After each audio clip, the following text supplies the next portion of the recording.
შუაში გაყოფა და იქ გავლა, როგორც ჩანს. პირებას ხედავთ პოლიციელებსა და აქციის მონაწილეებს შორის. მოგაწოდოთ, აი კიდევ გადაანგრიეს, როგორც ჩანს ეს ხობები. თავად შენობაში სპეცრაზ სპეციალური საშუალება ავტომობილი ამ კადრებს ხედავთ ახლა თქვენ. შეზღუდული მთლიანად მოხსნილია ყველა ლოკაციიდან და გადასროლილია ეხლა აფონე.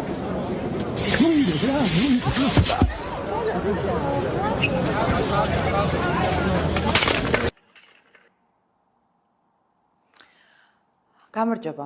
ამ საშინელი კადრების მიუხედავად, სადაც პირდაპირ ლაივ რეჟიმში უყურებთ სახელმწიფო გადატრიალების მცდელობას, სამწუხაროდ ჩვენი მეგობარი და პარტნიორი ქვეყნების წარმომადგენლების დუმან და არაფასებენ ამ უმძიმეს მოვლენას. ამის მიუხედავად გვესმის არაერთი განცხადება ევროკომისრების, რიგი ევროკომისრებისა და ევროკავშირის უმაღლესი წარმომადგენლებისგან, რომლებიც პირიქით ამ მოვლენას მხარდაჭერას უცხადებენ. იმის პარალელურად, როდესაც ამერიკის შეერთებულ შტატებში ანტიფას და მსგავს ორგანიზაციებს ტერორისტებად აცხადებენ და გაცხოველებული ბრძოლა აქვთ გამოცხადებული მათ წინააღმდეგ, საქართველოში ანტიფას ადგილობრივი ქართული პროტოტიპის წახალისება და მხარდაჭერა მიმდინარეობს. ამ ვიდეოკასში მინდა ევროპის ერთ-ერთი ყველაზე მსხვილი პოლიტიკურ პარტიათა გაერთიანება EPP გაგაცნოთ და მისი განცხადება წაგიკითხოთ. ქართული ოცნების წარმომადგენლების მიერ ბოლოდროინდელი დაპატიმრებები და დევნის მუქარა მიზნად ისახავს ხალხის პროტესტის უფლების შეზღუდვას, პროდასავლური ოპოზიციის გაქრობას და საზოგადოებაში სრული შიშის დათესვას. მოუწოდებთ ევროკავშირს და მის წევრ სახელმწიფოებს დააწესონ მიზნობრივი სანქციები ბიძინა ივანიშვილისა და მისი ხელშემწყობი პირების მიმართ. წარმოგიდგენიათ, მაშინ, როდესაც მათთვის წოდებულმა პროევროპულმა პარტიამ კვირების წინ დაგვიანონსა სახელმწიფო გადატრიალება. იმზადებოდნენ ამ ყოველფრისთვის. დიდძალი ასაფეთქებელი, იარაღი თუ სხვა საშუალებები იყო მობილიზებული ამ ყოველფრისთვის. 4 ოქტომბერს 4 საათზე კი შეიკრიბნენ.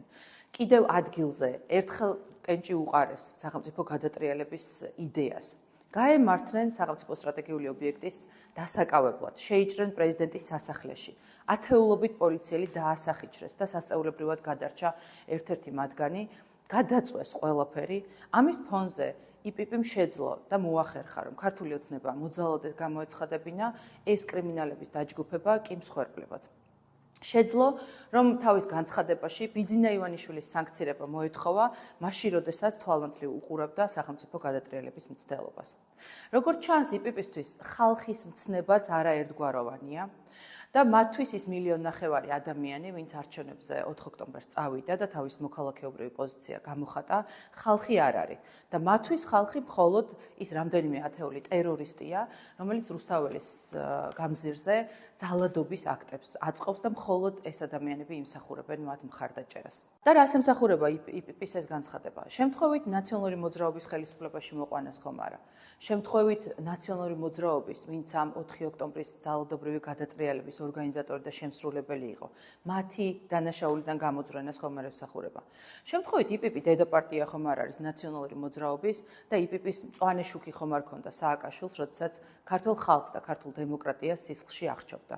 ახლა, როდესაც ყველაფერი ხელის გულზე დევს და როდესაც ყველაფერი დღესავით ნათელია, როდესაც ნათლად ჩანს, ვინ არის მოძალადე და ვინ იცავდა კანონს, EPP-ის განცხადება ფაქტობრივად საქართველოში სახელმწიფო გადატრიალების მხარდაჭერას წარმოადგენს. აბა ეცადეთ და ამის შემდგომ პოლიტიკის არქივებში იპოვეთ პოლიტიკური უტვიფრობის მეორე ასეთი მაგალითი.